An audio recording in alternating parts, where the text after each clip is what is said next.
লাজ লাগে তথাপি মই অলপ গাইছোঁ বাৰু পাহৰি যাব পাৰোঁ একো অসুবিধা নাই প্ৰেৰণা তুমি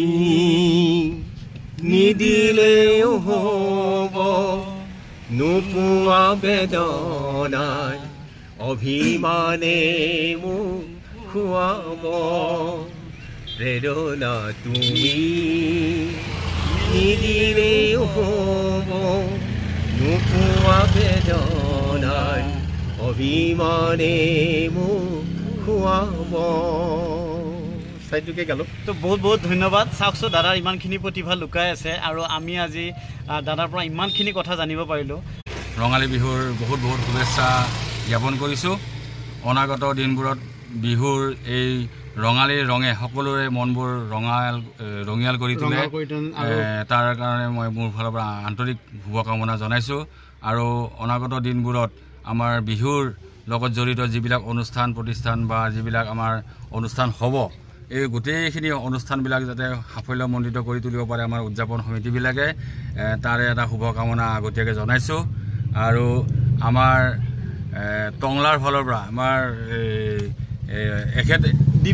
দীপসাগৰ ডেকা তেখেতৰ আৰু সেইবিলাক এতিয়াও মনত আছে মই কেতিয়াবা অলপ গুণগুণাওঁ যে নলিনীবালা দেৱীৰ কবিতা হয় সাগৰ বালিতে সাজি ধেমালিৰ বালিঘৰ পাহৰিলোঁ ৰূপসাগৰ কোন কাৰ মৰমৰ কোন কাৰ জগতৰ চকুৰ চিনাকি দুদিনৰ সখীমৰ ৰূপ তৃষ্ণা অসীমৰ বুৰ গ'লে খহি যাব জৰি মৰমৰ এইবিলাক বহুত ভাল পাইছোঁ বহুত ভাল আছিল বহুত ধুনীয়া ধুনীয়া আপোনাৰ এই যে অম্বিকাগিৰি ৰাজচৌধুৰীৰ কথা কবিতা আপোনাৰ ধৰ চাৰু ধৰ ভাই আৰু চাবৰ সময় নাই তেতিয়া আপোনাৰ উপসাহিত্য আৰু তেনেকুৱা পদ্য এটা বিভাগ এটা আছিলে দাদাহঁতৰ দিনত আমাৰ দিনত আমি পোৱা নাই আমাৰ পাঠ্যপুথিৰ লগতে